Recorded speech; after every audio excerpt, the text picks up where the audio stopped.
In the shadow of Mount Sinai, a new chapter begins. The Israelites, freed from the chains of Egypt, now stand at the threshold of a divine covenant. This is the third quarter of Exodus, where God reveals the blueprint for a holy nation, a people set apart by law, worship, and His presence. The laws of Exodus 21-23 are not mere rules, they are a reflection of God's character. They reveal His heart for justice, fairness, and compassion.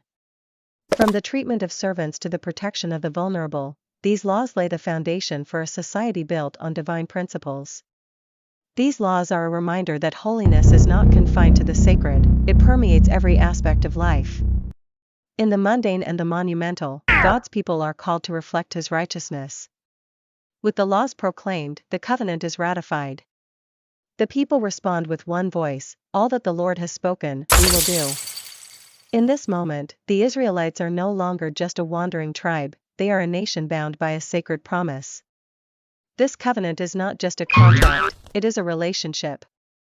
A relationship built on obedience, trust, and the unwavering faithfulness of God. At the heart of the covenant is the tabernacle, a sacred space where heaven meets earth. Every detail, from the materials to the measurements, is divinely ordained. It is a microcosm of God's holiness, a place where His presence dwells among His people. The tabernacle is not just a tent, it is a symbol of God's desire to be near His people. It is a reminder that holiness is not distant or unattainable, it is woven into the fabric of their daily lives. The priesthood is established as a bridge between God and His people. Aaron and his sons are set apart, not for their own glory, but to serve as mediators of the covenant. Their garments, their sacrifices, and their duties all point to a greater reality, the need for atonement and reconciliation.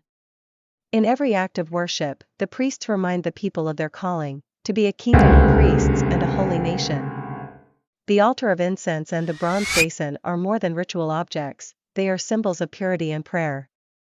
They remind the people that holiness is not optional, it is essential. To approach God is to be cleansed, to be set apart, to be transformed. The third quarter of Exodus is more than a collection of laws and instructions, it is a vision of what it means to live in the presence of a holy God. It is a call to obedience, a call to worship, and a call to holiness. The story of Exodus is far from over. The journey continues, and the promise remains, God is with His people, guiding them, shaping them, and leading them toward the promised land. Don't forget to subscribe, like, share and comment for more Bible stories.